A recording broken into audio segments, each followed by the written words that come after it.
La suite des grandes gueules à 10h02, on est toujours en direct, on est bien sur RMC la radio, RMC Story la télé et on est là tout l'été pour vous accompagner de 9h à midi.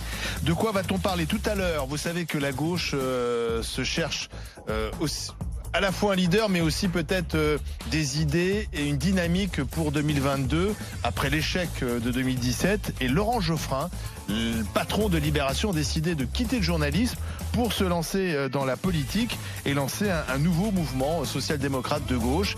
Il veut faire autour de lui faire venir toutes les bonnes volontés pour travailler sur un projet. Alors Laurent Geoffrin sera face aux grandes gueules tout à l'heure dans le Grand Oral. Et comme il y a quelques électeurs de gauche dans les GG aujourd'hui, ça sera intéressant de vous confronter à Laurent Geoffrin. D'ici là, on va revenir sur le virus et les tests. Pourquoi est-il si compliqué par endroit de se faire tester alors que les autorités nous disent testez-vous, alors que les Français, avant de partir en vacances, peut-être aussi avant de rejoindre leurs aînés, leurs parents, leurs grands-parents, voudraient savoir si oui ou non ils sont contaminés. Pourquoi est-ce si compliqué de se faire tester? C'est maintenant dans les grandes gueules. Le conseil scientifique avait beaucoup insisté sur, quand on a un test, d'avoir un rendu des résultats, qu'on soit dans un système public ou privé, dans les 48 à 72 heures. Ça tient à peu près la route. Le rendu des tests est à peu près dans ce délai. Par contre, vous prenez un rendez-vous, j'ai essayé de prendre un rendez-vous la semaine dernière sans donner mon nom, pour un test RT-PCR en disant que j'avais une suspicion d'eux. J'ai eu un rendez-vous à Paris dans un très grand laboratoire 6 jours plus tard. Je vous rassure, j'ai fait le même test ça que ne vous, la fait pas. Même réponse. Ça ne le fait pas. Ça ne peut pas marcher. Il faut donc qu'on optimise ça. Voilà, le professeur Delfrécy, président du conseil scientifique, lui-même n'arrive pas à se faire tester. Il a 6 jours d'attente. Alors, c'est peut-être pas forcément le cas partout, mais en tout cas, dans les grandes villes, on voit ces longues files d'attente devant les laboratoires. Testez-vous. Oui, très bien, on aimerait bien se faire tester, mais c'est compliqué. Pourquoi? Parce que déjà, tout le monde peut se faire tester. Pas besoin de prescription médicale. Alors, si tu n'as pas d'ordonnance, tu n'es pas remboursé, mais tu peux très bien aller te faire tester. Le test voulu, c'est le test PCR essentiellement, le goupillon dans le nez pour savoir si oui ou non tu es malade. Il y a aussi le test sérologique, mais qui est moins recommandé. Est-ce que vous, tiens, autour de la table, vous avez essayé de vous faire tester, Gilles? Non, moi j'avoue, l'idée m'a pas traversé l'esprit. Ah oui. Là, je me demandais, est-ce que c'est un problème de manque de personnel ou c'est un problème de... Parce que récemment... les tests, on les a, semble-t-il, il n'y a pas de problème. Les tests, on les a. Mais malheureusement, il faut le personnel pour piquer. Ce truc très ennuyeux, il faut des êtres humains pour faire le test. Moi, ça me rappelle le Ségur de la santé, où je ne sais pas si vous vous rappelez, il y a eu 15 000 postes qui ont été annoncés, et en fait, il y en avait 7 500 qui sont déjà vacants. Et qui reste à pourvoir. On a vu aussi le maire de Poissy qui nous disait que dans son hôpital il y avait, si je me rappelle bien, une centaine d'emplois qui étaient vacants. Et là, Et donc là, j'ai l'impression. Donc en fait, on manque de mains pour tester. Et puis en plus, il y a des congés d'été et vraiment les personnels soignants ont quand même bien le droit à des congés après tout ce qui s'est passé. Et donc moi, je suis désolé, mais les laboratoires, il faut qu'ils doivent obligatoirement être mobilisés cet été. Enfin, excuse-moi, Gilles, moi je veux bien. Alors, il faut pas tenir deux discours. Bienvenue en France. Voilà. On nous dit du 1er juillet au 31 août. Non mais c'est dingue. Il y a personne qui fout plus rien parce que c'est l'été, voilà. Il y a une pandémie mondiale, historique. On nous dit, on craint la deuxième vague, on craint le reconfinement. Et Gilles Raveau nous dit, oh ben non, les tests qu'on prenait, il y a les vacances, ça pourra attendre septembre. Non mais non, moi ce qui me choque là-dedans, c'est que qui t'a dit ça? Ouais, t'as dit les vacances. Caricaturer ton propos parce que c'est ce qu'on attendait pour réagir. Tu comprends? Monsieur Raveau, c'est ce que vous avez dit. Non mais moi ce qui me choque, c'est que l'analyse des tests qui sont faits, ça passe par des mains, quoi. Moi, c'est ça qui me gêne. C'est pas que les gens ils soient en vacances dans les labos, le problème. C'est que à l'heure où on envoie un petit drone sur Mars, on n'est pas foutu de faire des tests sérologiques sans avoir l'intervention humaine. Non, alors, attends, il y a les tests sérologiques, ça c'est une prise de sang, le test PCR ou PCR, mais il faut que forcément quelqu'un pour le faire. C'est qu'à un moment donné, qu'est-ce qui se passe entre le moment où tu fais ton test physiquement et le moment où tu as les résultats? Ouais, il y a quelques jours. Je vois pas en quoi t'as besoin d'être humain pour faire ça, quoi. Hein. Mais pour faire le test. Mais pour faire le test. Voilà, mais ça devrait être automatisé. Mais non, le mode goupillon dans le nez automatisé. Le fait de faire une machine. On est d'accord. Le fait de prélever derrière le prélèvement, En quoi il y a encore besoin de main-d'œuvre là? Il faut faire une analyse. Bah voilà, Et l'analyse alors elle devrait être automatisée. À un Mais moment donné, il y a par un une acte machine. humain qu'est le prélèvement. Oui. Derrière le prélèvement, ça devrait être tout Mais automatisé. c'est déjà. Mais il faut. J'ai pas compris que Mais c'était ce ça. qui est la long, manœuvre ce qui est long, qui c'est manquait. pas Mais vous, d'attendre les agriculteurs, résultats. vous croyez trop aux machines. Hein, c'est Mais- Ce qui est long, c'est de faire le test. Alors, Ah. moi, j'ai fait le sérologique parce que j'avais une suspicion en fait. D'accord. Donc de ça, c'est la Covid. prise de sang pour savoir si tu as eu Voilà. le virus. Mais rien que pour ça, déjà, le labo ouvrant à, je sais plus, enfin, je suis arrivée une demi-heure avant l'ouverture du labo. Et arrivant une demi-heure avant l'ouverture du labo, j'étais déjà 10e. Mais à l'heure de l'ouverture du labo, il y avait 30 personnes derrière moi. Alors déjà, il y a un gros problème sur les files d'attente devant les labos, etc. Mais moi, il y a un truc que j'avais pas compris. C'est quand ils nous ont dit, on va multiplier les tests et tout.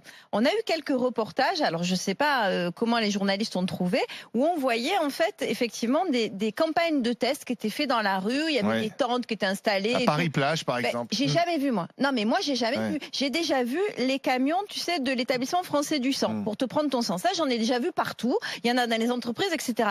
Mais les trucs de test, pourtant je reste pas enfermée chez moi. Je n'ai jamais vu un endroit dans la rue ou autre On teste. où on teste. Et- par Par exemple, exemple, parce qu'on n'a pas de personnel pour Ben faire. non, oui, mais en attendant, dans les on a stations des camions, balnéaires- mais justement, on a les camions de Ouais. l'EFS. Pourquoi est-ce qu'on ne prend pas les camions de l'établissement français Ouais. du sang et on fait en même temps, on fait don du sang. ce qu'on faisait Et- notamment dans certains pays asiatiques, on a vu ces images Voilà, où enfin. les gens en voiture passaient oui. se faire tester. C'était un driving en fait. Aux États-Unis aussi. Et aux Mais États-Unis, on peut c'est faire vrai que oui, pourquoi on ne le fait pas? Bah voilà. Il y a Parce pas que- à Paris, parce que on n'a pas le droit d'avoir la voiture, mais Quand ailleurs. on m'a dit on va faire des tests et ça va être démultiplié, j'imaginais effectivement que j'allais croiser à tous les coins Voilà. de rue, parce que je suis quand même une grande naïve, mais des endroits où Oui, je tu pourrais es me faire naïve tester. quand même. Bah oui, mais il y en a Alors pas. pourquoi c'est si compliqué? Je vous propose Ouais, qu'on j'ai pas tout passe un compris, petit moi. coup de fil, qu'on passe. Toujours pas tout compris. Eh bien pourquoi c'est si justement, compliqué. écoute Didier, on va passer un coup de fil à la directrice générale des laboratoires Biogroup. Elle va nous expliquer ce qui se passe. C'est le docteur Caroline Gusmuth. Bonjour. Bonjour. Alors que se passe-t-il? Pourquoi, alors que les Français ces dernières semaines sont de plus en plus nombreux à vouloir se faire tester, pourquoi c'est si compliqué parfois? Alors pourquoi c'est si compliqué? Bon, déjà j'ai écouté la personne qui a parlé auparavant. Il faut éviter de venir à l'ouverture. Alors je ne sais pas pourquoi tout le monde a le réflexe de venir à l'ouverture. Ils ont l'impression que ça ira plus. Parce qu'on Non. travaille. oui, Pardonnez-moi, j'y suis allée juste je avant me d'aller doute. bosser, quoi, comme tout le monde. Ouais, je me doute, mais vous comprenez que malheureusement. Oui, si tout le monde arrive au même moment, c'est sûr. Mais oui, tout le monde arrive au même moment. Là, je viens juste de sortir exprès pour voir. Moi, j'ai 3 personnes dehors. Après, ça se calme. Alors, c'est vrai que c'est compliqué. Et là, on a un afflux de demandes parce que les gens partent en vacances et les gens ont besoin d'un test juste avant de partir. Donc, c'est un peu dans la panique parce que souvent, les compagnies aériennes demandent un Ouais. test 48 heures ou 72 heures avant, en sachant que c'est pas un test qui se fait rapidement. C'est une technique qui est longue. Donc, les résultats, c'est en 24 heures. Donc, tout ça se fait dans le stress, dans la panique. Et du coup, c'est cet afflux de personnes qui fait que c'est compliqué. Alors, les choses quand même changent. C'est-à-dire qu'auparavant aussi, on n'avait pas de tests. Aujourd'hui, on a les tests, on a les machines en quantité suffisante. Ça, il n'y a pas de problème. Ce qu'on n'avait pas, c'était les mains. Il faut savoir que le test nasopharyngé, donc le test PCR, c'est un test qui est fait par les biologistes et par les infirmiers. Depuis cette semaine, les techniciens de laboratoire, donc qui sont les personnes qui font les prises de sang au laboratoire, sont enfin autorisés à faire ce test. Donc ça va nous soulager. On va avoir des gens en plus, enfin, parce qu'avant il y avait 1 ou 2 personnes dans le laboratoire qui pouvaient faire ce test. Aujourd'hui, par exemple, nous chez nous, on est 5 personnes à faire le test là sur place là. Après, ce qui nous manque, c'est les salles aussi. Et ce qui est compliqué aussi, c'est le secrétariat, puisque évidemment il faut des personnes pour enregistrer les demandes. Donc, on a mis des techniciens au secrétariat de manière à pouvoir accueillir le maximum de personnes. On essaye de s'arranger, mais c'est vrai qu'on doit faire face à une demande explosive Mais tout le monde. C'est ça. vient en Ça veut dire qu'avant, on avait une législation où tous les laborantins de votre laboratoire n'avaient pas le droit de faire le prélèvement. Exactement. C'est ça qui bloquait. La France. Mais évidemment. La France. Exactement. C'est Encore et complètement toujours. Non, mais c'est ahurissant. Enfin, je veux dire, un technicien de laboratoire est capable de faire une prise de sang ou Ouais. de serrer la veine, Ouais, c'est oui. quand même un geste qui est très invasif. Alors, je dis pas que le prélèvement nasopharyngé, ça soit un test, ça soit un prélèvement facile, mais franchement, une fois que vous avez compris où rentrer les couvillons, il y a quand même pas. Oui, c'est Ouais, rare qu'il y en a qui le mettent dans c'est quand l'oreille, de même toute pas façon. très compliqué. Vous pouvez pas trop vous planter. Moi, il y a vraiment quelque chose en fait que je n'ai pas compris, mais du tout. C'est que quand il y a eu des annonces par le gouvernement, j'ai vraiment envisagé. Puis j'ai vu des reportages. Il y a quand même des mairies qui ont mis en place en fait des campagnes de tests en plein air. Pourquoi est-ce que c'est pas multiplié dans toute la France en fait? Je comprends pas. Mais c'est fait. Après, encore faut-il avoir les personnes pour pouvoir faire ces tests. C'est ça. C'est ça le problème. Et puis après, attention, hein, moi hier, j'ai vu un reportage sur les petites tentes qu'on a installées sur Paris-Plage et des trucs comme ça. Non mais attention, là on fait pas des dépistages PCR, hein, on parle pas des 700 000 tests par semaine. C'est quoi, c'est des tests sérologiques? C'est des tests sérologiques au bout du toit qui sont complètement, qui manquent quand même de fiabilité. C'est pas ça, c'est pas ça les tests de dépistage. Donc attendez, vous êtes en train de me dire, docteur, que le test, c'est pas fiable. Non, le test, par exemple, à Paris-Plage. Attention. Hein. Non, il n'a pas dit ça. Elle n'a pas dit ça. Pardon. Elle a dit que le test, parce que c'est une petite piqûre au bout des doigts. Oui. Très vite, on donne le résultat. Tout ça, c'est pas très fiable. Non, alors attention. Quand on parle d'un test de dépistage aujourd'hui, on veut faire des dépistages massifs pour savoir qui est porteur du virus. Bien sûr. Il y a des gens malades et il y a des gens qui sont asymptomatiques et qui portent le virus. Ce qu'on veut aujourd'hui, c'est couper la chaîne de transmission. C'est vraiment faire la guerre au virus. Donc, les tests sérologiques, ça ne recherche pas la même chose. Le test sérologique, c'est pour savoir si vous l'avez il y a plusieurs semaines. C'est moins intéressant, en fait. C'est pour savoir si vous avez des anticorps. OK ? Donc, bon. Ça, c'est très bien, mais c'est pas ça qu'on veut aujourd'hui. Excusez-moi, j'avais juste une petite question. Est-ce que les congés d'été, ça joue dans le manque de personnel ou pas du tout? Évidemment. Je veux dire, il faut quand même. Ça fait 3 ou 4 mois qu'on bosse quand même comme des fous. Évidemment qu'on a des personnes qui vont partir en vacances et évidemment qu'on doit jongler avec les plannings. On prend du personnel intérimaire, c'est compliqué, mais on ne peut pas empêcher non plus aux personnes de... Mais est-ce qu'on remplace les gens qui partent en vacances? Non, mais c'est ça. Est-ce que c'est couplé avec les camions de l'EFS? Parce que franchement, non, mais moi, je maintiens. Oui, mais on les voit partout, ces camions-là. Enfin, ils existent. Pourquoi on s'en sert pas? Et aujourd'hui, on a quand même en France la chance d'avoir un maillage de laboratoires de proximité. Si c'est pour attendre, je suis désolée. Moi, mon laboratoire, en plus, pourquoi j'y suis allée le matin? C'est parce qu'ils ne font les tests que le matin aussi. Donc, vous devez venir entre 9h et midi, le lundi, le mardi, mais vous venez pas le mercredi, etc. Donc, en fait, c'est ça aussi. Le problème, encore une fois, c'était un problème demain. Oui. Je pense que ce problème est en train de se résoudre parce que heureusement, les techniciens viennent d'être autorisés à faire ces prélèvements. Mais on en est. Enfin, je veux dire, c'est affreux. Ça fait des mois et des mois qu'on avait demandé nous à ce que ça soit fait. Bon, c'est fait aujourd'hui, tant mieux. Mais malgré tout, il faut aussi que les personnes comprennent que. On a une demande qui c'est du jamais vu. Je veux dire, quand on a tout le monde qui vient en même temps et dans l'urgence parce que les gens veulent partir en vacances, parce que les gens ça les rassure, ils veulent aussi avant d'embrasser leurs proches faire le test. Voilà, c'est on fait au mieux, mais malheureusement c'est quand même des problèmes qui ne peuvent arriver qu'en France, quoi. On n'autorise pas des techniciens qui font des prises de sang à passer un écouvillon nasal, et puis derrière ça, ceux qu'on autorise, il faut déjà qu'ils aillent en vacances parce qu'ils sont trop fatigués avant de mettre un statut aux Français. Voilà. Et ça, je pense que c'est des problèmes qui ne peuvent arriver qu'en France et nulle part ailleurs, quoi. Merci, docteur Gusmuth. En tout cas, la bonne nouvelle, c'est que les Français suivent les consignes. Les Français veulent se faire tester, donc ils ont compris que c'était important de se faire tester et qu'effectivement le test, c'est pas le seul, mais le plus important, c'est le PCR pour savoir si à l'instant T tu es malade. Le test sérologique pour savoir si tu as été malade, c'est peut-être secondaire. Et attention donc à ces tests Paris-Plage qui visiblement sont un peu bidons, c'est en tout cas ce qu'elle semblait vouloir nous dire. 2 témoignages à suivre. Nicole, Xavier. Dites-moi d'ailleurs si c'est compliqué de se faire tester, si vous avez envie de vous faire tester ou au contraire, comme Gilles Ravaud, vous dites non, moi le test n'est pas pour moi. À tout de suite sur RMC Story. RMC jusqu'à midi. Les grandes gueules.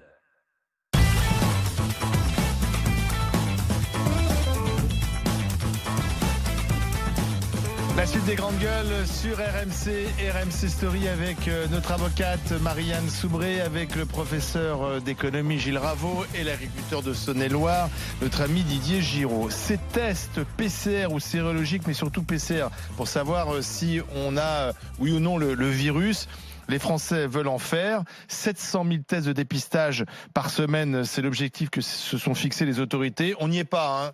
Les spécialistes disent qu'on fait la moitié en ce moment. On doit faire entre 350 000 et 400 000 parce que c'est pas évident de se faire tester partout. Il y a du monde, ça se bouscule. Un manque de main d'œuvre. L'été arrive. Nicole est avec nous au 32-16. Bonjour. Oui, bonjour tout le monde. Vous avez testé le test? Non, alors moi c'est très simple. Mon conjoint s'est fait opérer un peu dans l'urgence. Ça a été décidé mercredi, on l'a opéré hier. Bref, donc test du Covid. Et lorsque j'ai pris rendez-vous au laboratoire pour lui, je dis écoutez, moi comme je vais aller le voir à l'hôpital, ça serait une bonne idée. Est-ce que je peux me contrôler? Oui. Parce que bon, même sans ordonnance, tant pis, j'aurais payé. J'allais payer le test de 60 et quelques euros, je crois. Mais moi, ça ne me dérangeait absolument pas. On m'a dit non, c'est pas la peine. Alors, ce qui fait que je vais à l'hôpital, je vais le voir. Et je pense que je l'ai pas, bien sûr, mais pour la sécurité. Mais vous avez expérience aussi parce que vous pouvez l'avoir sans symptômes, on le sait maintenant. Mais voilà. Ça veut dire, et puis en plus, on sait aussi qu'aujourd'hui on est contagieux avant même de savoir qu'on l'a, d'avoir les symptômes. Mais Nicole, vous avez expliqué à votre laboratoire le cas particulier de votre conjoint qui va se faire opérer, que vous allez à l'hôpital?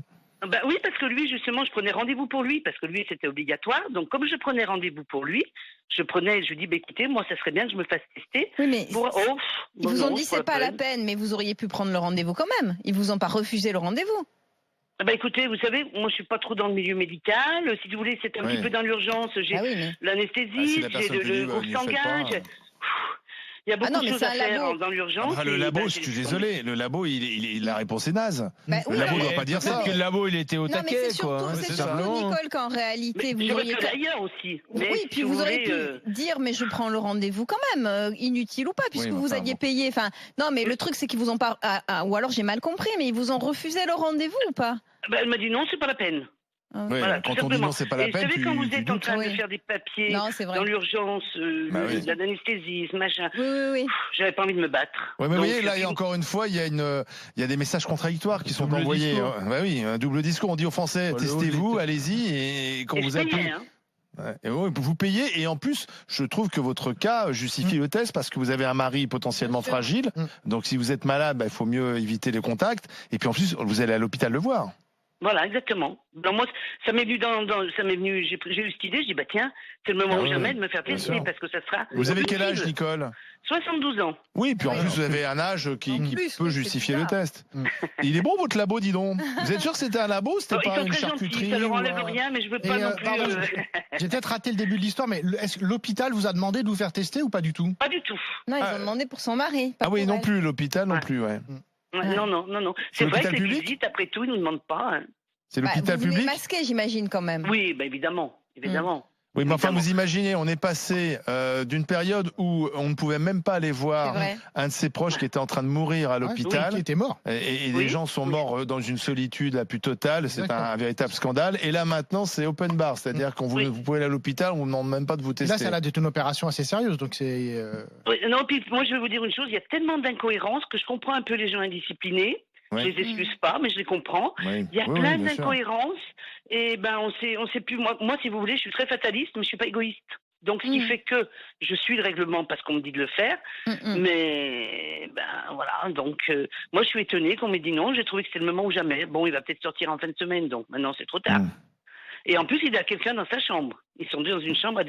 Chose que justement, on m'avait dit non, mais de toute façon, avec le Covid, ils ne seront pas deux dans la même chambre. Vous savez, Nicole, je vais vous dire, j'ai fait les urgences il y a un mois et demi. J'avais des douleurs au ventre. Il faut savoir quand même qu'il y a 20% des cas de Covid qui sont uniquement gastriques. Donc, en fait, j'aurais très bien pu, il s'avère que c'était pas ça.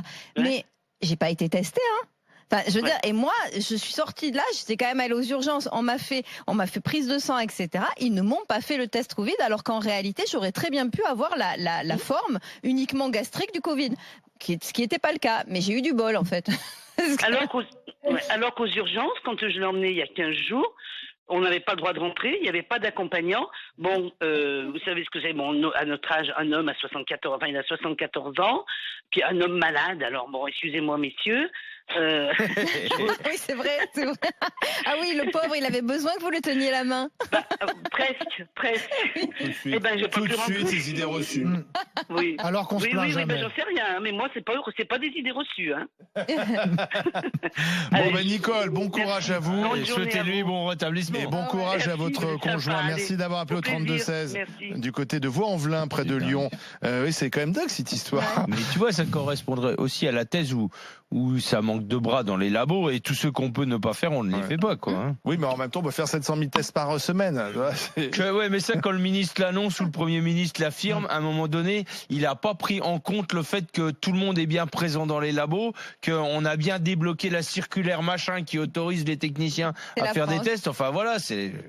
C'est pour ça que moi j'imaginais des chapiteaux à tous les coins de rue avec des gens qui te testent. Avec n'importe avec réquisition au cirque du coin et les clowns qui font. Je rectifie parce que je parlais de goupillon. Bien sûr, c'est pas un goupillon, c'est un écouvillon. Voilà, un goupillon dans le nez, c'est pas la même chose. C'est plus douloureux. C'est surtout que l'eau bénite, ça passe pas dans le nez.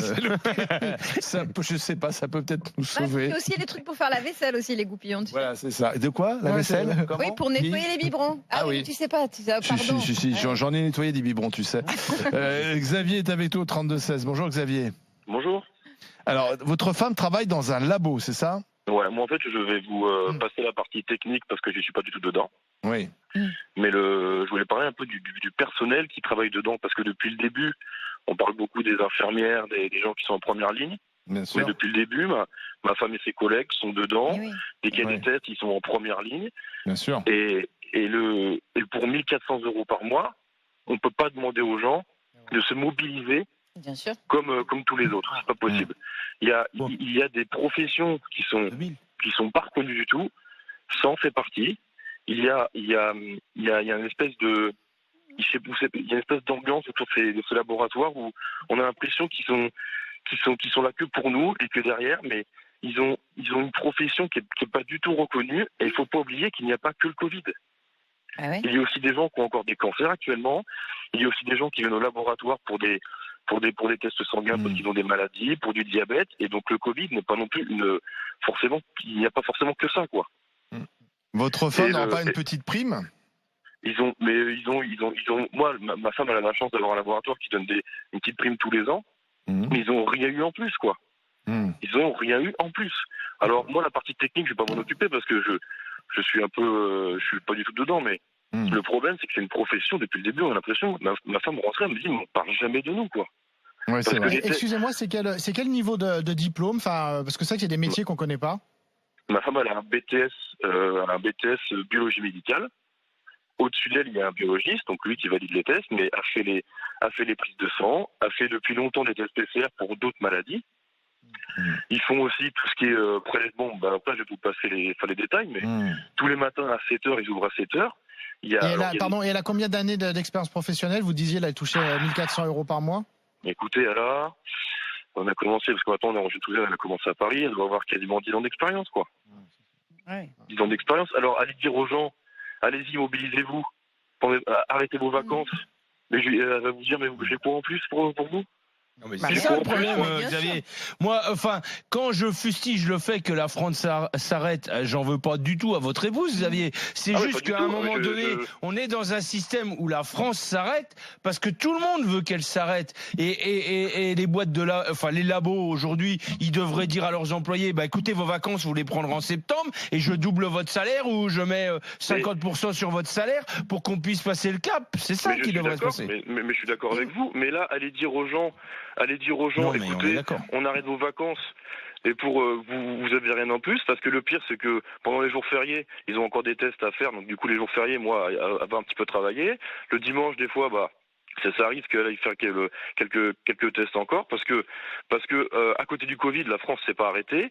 Il n'y a pas que le Covid, il y a aussi, vous avez dit, des maladies qui sont beaucoup plus graves que peut-être qu'on a un petit peu oublié pendant le Covid. Ça, c'est aussi un petit peu peut-être un problème qui va arriver dans le long terme. Oui. Mais je veux dire, c'est que après, par rapport à ça, je veux revenir, c'est que 1 400 € par an pour ma femme, à la limite, bon. Mais le problème, c'est que le recrutement, qu'est-ce que vous voulez dire aux gens pour recrutement? Mais on peut même pas mettre de l'intérim pour remplacer ces gens qui vont en vacances. Ça, c'est... Mais est-ce qu'il y a eu des recrutements là depuis le début de la crise ou pas? Comment? Est-ce qu'il y a eu des recrutements au laboratoire de votre femme depuis le début de la crise? Alors moi, je vais vous dire pour ce que je sais du laboratoire de ma femme. Depuis le début de l'année, il y a eu 4 départs parce que les gens, au bout d'un moment, c'est pareil. S'ils n'arrivent pas à évoluer, ils s'en vont. Pour l'instant, il y a 0 recrutement parce que déjà, premièrement, même s'ils veulent.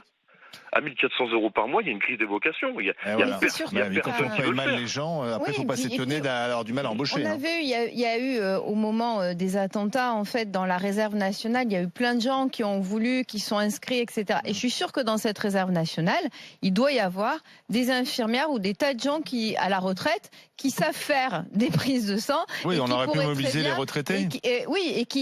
Parce qu'en plus, c'est même pas une prise de sang, en l'occurrence, le test PCR. C'est même pas, donc c'est même une qualification, j'ai envie de dire, en dessous. Oui, les couvillons. Et c'est vrai qu'on aurait peut-être pu, pour soulager les personnes comme votre épouse Xavier, on aurait peut-être pu aussi faire appel à ces gens-là. Oui, mais le problème, c'est que depuis des années, déjà, comme ils n'arrivent pas à recruter de techniciens de laboratoire, ils font sous-traiter un peu tout ce qui est test par les infirmières. Mais derrière les tests, les infirmières vont pas les contrôler, elles les envoient encore dans ce laboratoire-là, et donc du coup ils récupèrent. Ça rapporte un laboratoire. Écoutez, moi je sais pas si ça rapporte. En tout cas, je sais pas, j'ai l'impression que la France passe sa vie à faire des analyses. Non, mais les taux de profit des laboratoires sont extrêmement élevés. C'est parmi les activités les plus profitables, et bien sûr. Les analyses que tu refais sans cesse. Non, mais évidemment, c'est extrêmement juteux comme secteur économique. C'est tout ce qui rend ça d'autant plus injuste. Indécent de mal payer ses salariés. Oui, ça serait un secteur qui marcherait pas. Les 4 départs depuis le début de l'année n'ont pas été remplacés. Non. Merci Xavier. On va remercier Xavier parce qu'il y a Delphine, infirmière libérale, qui attend. Et il nous reste quelques minutes. Je voudrais pas qu'on l'oublie. Delphine, bonjour. Bonjour. Du côté de Beauvais, dans l'Oise, infirmière. Est-ce que vous pratiquez les tests, vous? Alors, on en pratique très très peu. Oui. Et c'est justement ça qui est vachement paradoxal parce que les labos sont surchargés et nous, on est tout à fait habilités à les faire et on n'a que peu de demandes. Ça se compte très très peu. Mais peut-être parce qu'on ne sait pas que vous avez le droit de tester. Ah bien sûr que si. Le médecin, quand il fait sa prescription, ou le patient a le choix d'aller au laboratoire, ou on peut lui faire à domicile. Donc, on en a fait quelques-uns, mais très très peu par rapport à la surcharge que peuvent connaître les laboratoires. Donc, ça, là, il y a un message à faire passer, là, alors. Il y en a beaucoup sans ordonnance aussi dans les labos. Ils se présentent sans ordonnance. Oui, alors il y a des patients qui les feront sans ordonnance, mais on est tout à fait habilité à faire un PCR comme on fait des sérologies. On peut vous contacter sans ordonnance? On peut vous demander... Ça coûte 350 €. Voilà. Non, mais vous, en tant qu'infirmière libérale, je n'ai pas d'ordonnance et je vous téléphone. Nous, on les fait sur prescription médicale. Voilà. Mais moi, j'ai été en faire un de PCR, effectivement, dans un laboratoire. Effectivement, il y avait un monde fou. Le laboratoire m'a dit, il nous faut absolument une prescription médicale. Donc, prenez une prescription médicale pour aller au laboratoire. On peut très bien le faire à la maison. On est tout à fait habilité. Là, on est d'accord. Là, je suis d'accord avec vous. Vous pourriez soulager les laboratoires de ceux qui ont des prescriptions médicales. Mais il y a énormément de gens, et je pense que, alors après, j'ai pas les proportions, mais peut-être que majoritairement, c'est des gens qui n'ont pas de prescription et qui les payent de leur poche. Et si vous les prenez pas, du coup. Ouais, mais nous, on peut faire un PCR. Le patient peut nous payer. Ça tourne aux alentours de 14,23 €. Nous, notre acte. Ça va. Après, exactement. Après, plus le prix du 60 € du test. Ah oui, d'accord. Plus le prix du test. Donc nous, le prix d'un PCR à domicile, ça tourne, entre 14 et 16 € si on se déplace à la maison. Mais pourquoi les autorités sanitaires, effectivement, il y a un message à faire passer.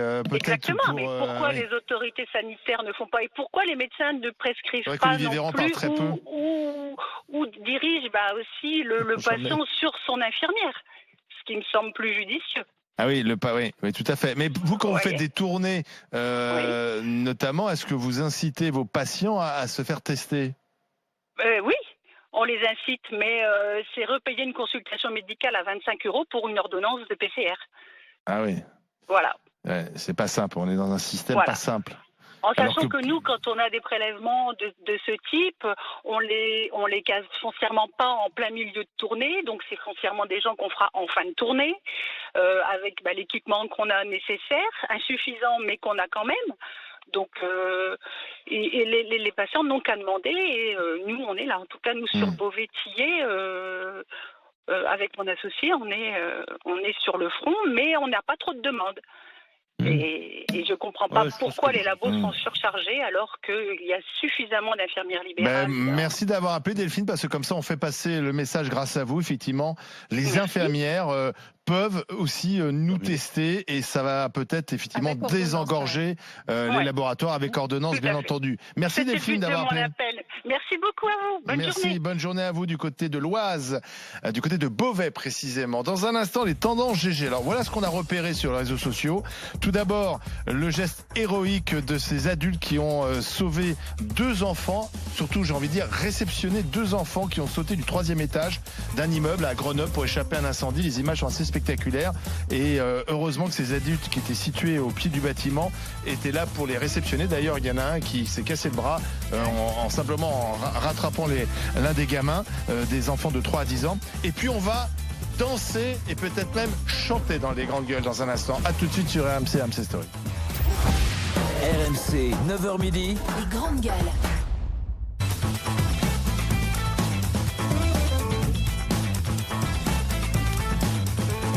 La suite des grandes gueules sur RMC et RMC Story avec Didier Giraud, l'agriculteur, l'avocate Marianne Soubré, le professeur d'économie Gilles Raveau.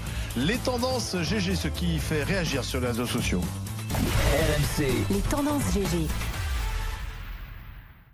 Et pour commencer, on va parler de ces 2 enfants. Ces 2 enfants qui, à Grenoble, dans le quartier de Villeneuve, quartier populaire, ont échappé à un incendie. Alors regardez ces images, c'est très spectaculaire. Je vais vous les décrire pour ceux qui nous écoutent sur RMC. On voit 2 enfants de 3 et 10 ans sauter pour échapper aux flammes de l'incendie. Et il y a des adultes qui sont au pied de l'immeuble et qui réceptionnent les enfants. Ces enfants sont sains et saufs. L'un des adultes a eu l'avant-bras fracturé, il est plâtré. Mais heureusement, ça s'est bien terminé. C'est quand même très spectaculaire, Marianne, ces images. Alors c'est vraiment, ça fait peur en fait, parce qu'on se met forcément à la place des parents de ces enfants eux-mêmes. Alors, immense courage des enfants aussi. Immense courage des enfants, parce que on parle d'un 3e étage, mais c'est pas un vrai 3e étage, c'est plutôt l'équivalent d'un 5e. Il y a une dizaine de mètres. Ah oui, non, mais c'est et quand tu vois ces enfants, enfin, je veux dire, là, il faut vraiment une dose, immense de courage de la part des gosses. Et puis en bas, alors les adultes, heureusement pour eux, ils s'étaient regroupés, etc. J'ai juste envie de dire formidable et bravo à tout le monde, mais c'est pas étonnant non plus qu'il y en ait un qui ait le bras cassé, parce que le poids, quand il tombe comme ça à cette vitesse-là et tout, enfin l'enfant devait peser vraiment. Voilà, donc je suis ravie que ça se termine si bien. Par contre, quand on voit les flammes, etc., on se dit heureusement qu'il y avait plein de gens, parce que ça aurait pu très très mal se terminer. Gilles Raveau. Ça rappelle qu'il faut être prudent à la maison, et que c'est vrai que les accidents domestiques, malheureusement, c'est une cause de mortalité qu'on sous-estime totalement. On sait pourquoi il y avait l'incendie.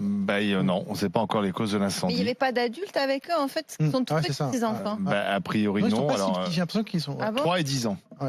3 et 10, ils sont tout petits quand même. Après, je sais pas. C'est vrai que comme Grenoble est comme une terre de rugby, je pense que des gens sont peut-être plus formés à la réception des ballons. Je sais pas si ça joue.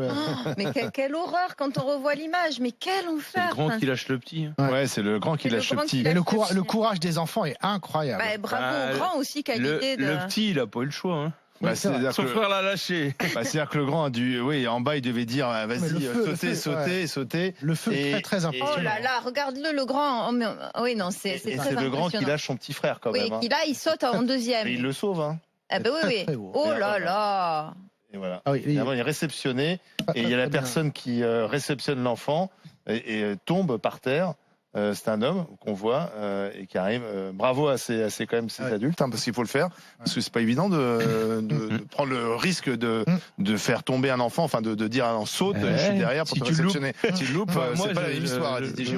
On dit les enfants ont du courage, ils ont surtout eu confiance aux adultes qui étaient en dessous, mais les adultes qui prennent la responsabilité de dire saute, je t'attrape, de cette hauteur-là, pour moi c'est eux qui ont du courage, parce que quand t'es dessous et que tu dis à un gamin, un gamin de 10 ans envoie ton petit frère de 3 ans, moi j'aurais qu'une trouille dessous, c'est de le louper, ils ont quoi. eu l'intelligence de vraiment se regrouper. Tu peux l'échapper, quoi. Tu peux. Oui, mais comme en se regroupant, si tu veux, ils étaient vraiment, ils faisaient bloc, oui, quoi. Bah, moi c'est vrai, mais ils sont pas très nombreux, ils sont que 4 ou 5 en bas. Mais moi je trouve images, je découvre les images, moi elles sont vraiment très impressionnantes. Moi ça me fait peur. C'est dans un quartier Villeneuve à Grenoble, qui est souvent à la une de l'actualité pour des faits de délinquance, un quartier assez chaud de France. Et là, il y a quand même une solidarité c'est bien aussi de montrer qu'il y a une solidarité des habitants du quartier, où tout d'un coup, on est là et on essaie de trouver une solution. Voilà. Et ces images, voilà, on va les revoir une dernière fois. Alors, quelques réactions peut-être à ces images sur les réseaux sociaux. Il y en a eu beaucoup, donc on en a sélectionné quelques-unes parce que ces images sont montrées un peu partout. Bravo les Grenoblois, quel acte courageux et exemplaire. Pensez pour celui qui semble se blesser à la fin de la vidéo. Alors ces images ont été tournées par d'autres habitants. Impressionnant, dit ce message, et bravo à tous ces braves inconnus qui ont osé aller braver le danger. Bravo, peut-être qu'il serait-il que Monsieur Macron les salue de tels actes civiques. Attendez, remets le message, s'il te plaît, Cyprien. On n'a pas fini. Alors, est-ce qu'il faudrait remercier ces habitants, les décorer? Bon, on décore bien des chanteurs. Il faut faire quelque chose, bien sûr. Non, mais pas Macron, monsieur. Non, mais le maire aille les voir. Oui, puis qu'on mette en tôle celui qui a allumé l'incendie aussi. Éric Piolle, le maire de Grenoble. Heureusement que le maire de Grenoble, ils l'ont pas depuis très longtemps, parce que sinon, s'ils étaient tous végétariens depuis 30 ans, ils auraient tous le bras cassé aujourd'hui. C'est parce qu'ils ont mangé de la viande avant que monsieur le maire de Grenoble n'arrive qu'ils ont pu attraper les ptios. Est-ce qu'il faut les décorer? Est-ce que ces habitants, il faut les décorer?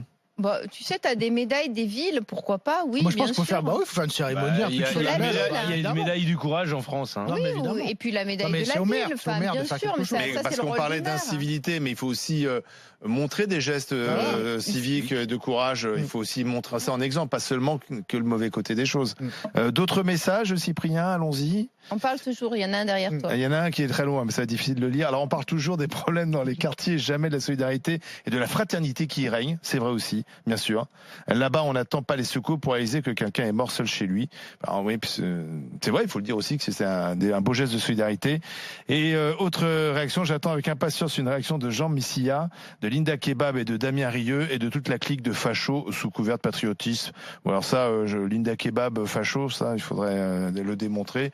Là, pour le coup, c'est ça le problème, c'est qu'on part d'un geste courageux et tout d'un coup, on fait de la polémique à 2 balles, quoi. C'est quand même un peu dommage. En tout cas, bravo à ces habitants de Grenoble, dans ce quartier, qui ont sauvé ces 2 gamins des flammes de cet incendie. Et on ne sait pas encore précisément ce qui s'est passé. Effectivement, attention aux accidents domestiques. Notamment l'été, il y en a beaucoup et ça peut être dramatique, les piscines, etc. Bon, maintenant, un peu plus léger, un peu plus joyeux. La compagnie créole. Vous vous souvenez de la compagnie créole? Ils ont pris un coup de viande. Oui, à part la chanteuse qui est toujours vraiment. Ils sont un peu morflés, comme nous tous. C'est un groupe des années 80, bon, forcément. Non, mais attends, j'ai pris 30 ans dans la figure. La photo sur RMC Story fait régir Marianne Soubré. Oui, c'est la compagnie. Tu nous as pas montré une photo de toi il y a 30 ans non plus, Marianne. Non, mais il y a 30 ans, j'étais à peine majeure. Là, c'était il y a 20 ans, oui. 30 ans, non, il y a 30 ans, c'est ça. 30 ans après, la compagnie créole, qui a quand même du nez, s'est dit, on parle beaucoup du masque, et il y a eu un tube. C'est au bal masqué. On écoute?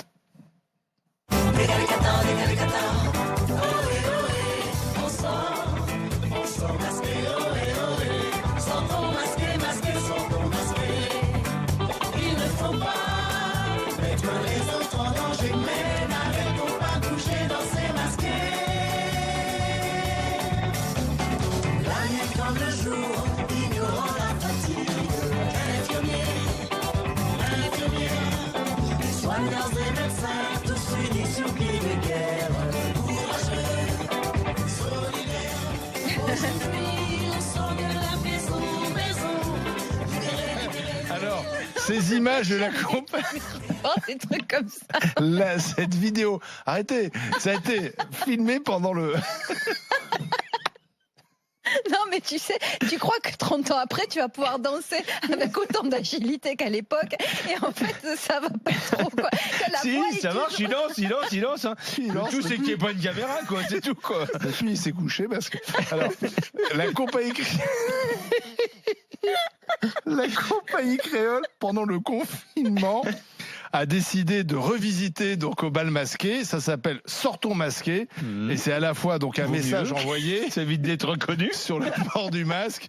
Et aussi un hommage aux soignants, comme vous l'avez vu sur ces images, où la compagnie créole, donc chaque membre de cette compagnie créole, chez eux, chez elle, a enregistré cette vidéo et dansé comme il pouvait. Bah oui, mais enfin, nous aussi, on a pris un coup de Dieu, Marianne. Bon, c'est sympa, non, Didier? Ouais, moi, je trouve que c'est plutôt sympa. C'est mieux de faire ça que de rien faire. Ouais, non, mais c'est vrai. Mais t'as raison, Marianne. Clémence, je crois, elle s'appelle la chanteuse Clémence. Oui, alors attends, on va regarder. Elle n'a rien perdu de sa beauté. Ah non, mais elle chante toujours aussi bien, elle est très jolie. Après, bon, les acolytes, c'est autre chose, mais voilà, j'ai des propos sexistes, pardonnez-moi. Imagine si on disait l'inverse. Ouais, si on disait que Clémence, elle a mal vieilli. On est à l'époque de l'année, on est terroriste d'habitude avec le summer body. Bon, bah là, ça décomplexe tout le monde. Moi, je trouve ça très bien. Là, ça me donne totalement envie de danser. Je vous enverrai pas les images, mais bon, là, c'est. Ouais, la compagnie créole qui était originaire de Guyane, je crois. La Guyane est un des territoires français les plus touchés par le virus.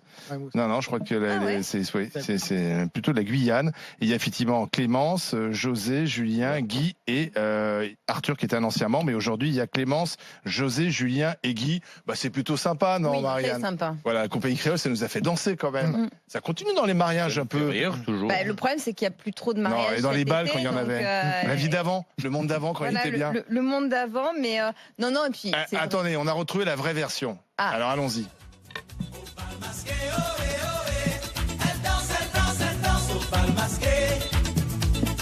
Ne peut pas s'arrêter, ohé. Et puis le fameux décalé cata, ohé. Napoléon.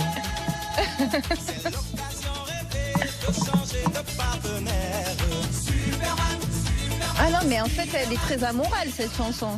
T'as vu, c'est l'occasion rêvée de changer de partenaire. Mais qu'est-ce que ça veut dire? C'est la liberté, c'était ça les années 80, on était libre. C'est un bal masqué. Oui, c'est un bal masqué, justement. T'es masqué, tu peux faire ce que tu veux. Ah oui, tu fais ce qui te plaît. Ce qui te plaît, exactement. C'était bien les années 80.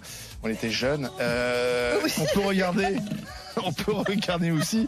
On peut regarder les messages. La compagnie créole revisite au bal masqué. Alors ça donne quoi? La compagnie créole était un peu une Madeleine de Proust pour moi. Ça me fait plutôt marrer de les voir chanter pour l'AFNOR. Mais la vidéo me rappelle les heures les plus sombres des films de mariage montés par tonton Jean-Luc sur e-movie. Oui, c'est fait comme ça, un peu à l'arrache. Après Bruel et Renault, cette foutue pandémie nous a même valu le comeback de la compagnie créole. Oui, c'est vrai que en même temps les artistes ils étaient confinés, ils ont eu envie de faire des choses, c'est normal. Autre message, est-ce que c'est Sébastien Lecornu? C'est le ministre alors. Oui, le ministre.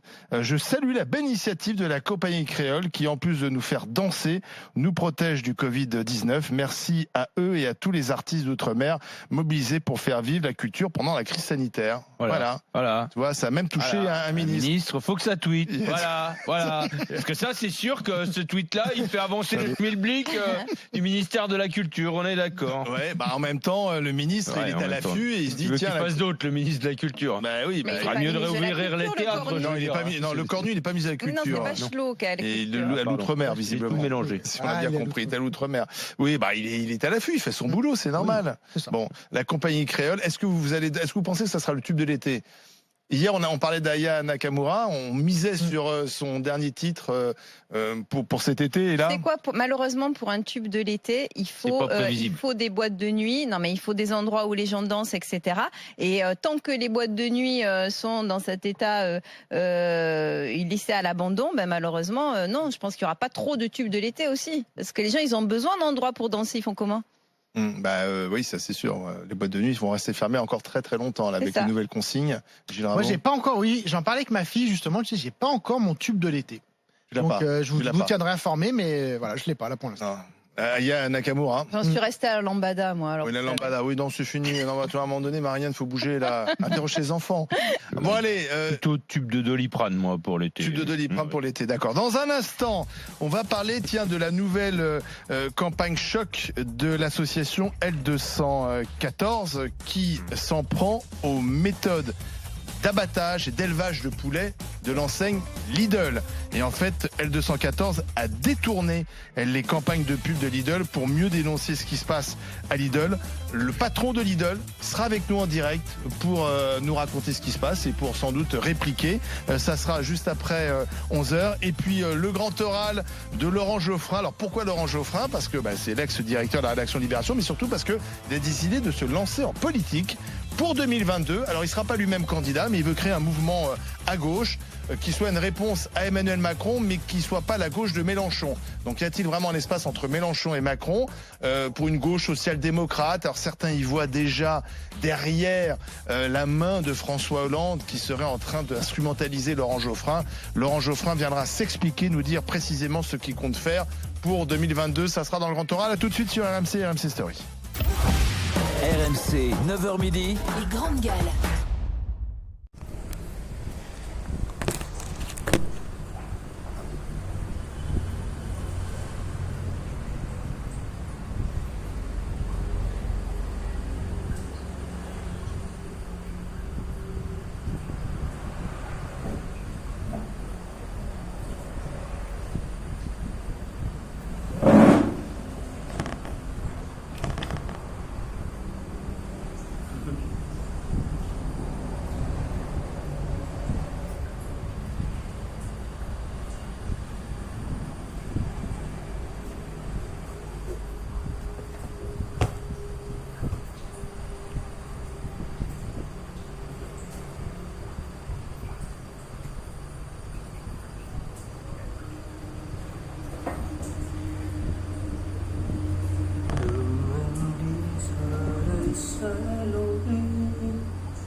Anh từ anh có cắm vào máy tính mà. Quay cái cạc của anh đâu? Điện thoại.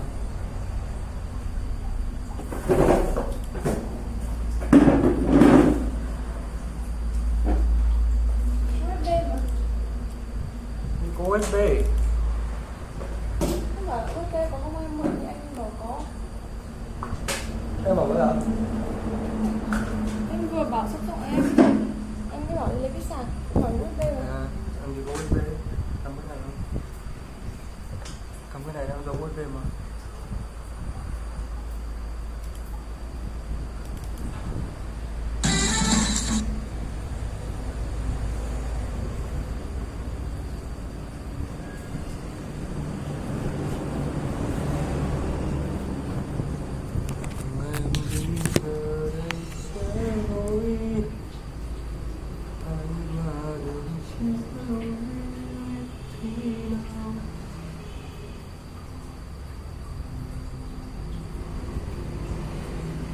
Cái này có xóa bớt gì đâu không anh?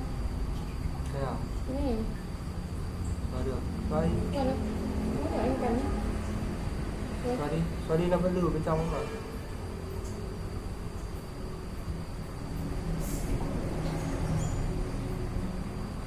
Gỡ hết mấy cái trò chơi ra. Thế. Đấy. Xóa đi thế chưa gỡ đâu vẫn để tập. Nhưng mà tập vào cái này.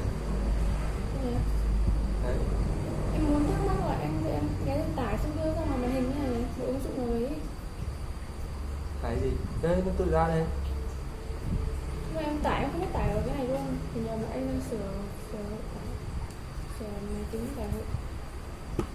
Bấm vào cái kia, đấy bấm đây. Bấm vào cái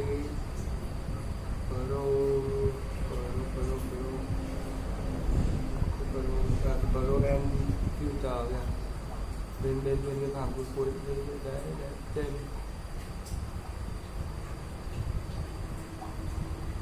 Mình gỡ cái nào gỡ không? Gỡ cái then trời kìa. Gỡ cái vàng dưới cùng này.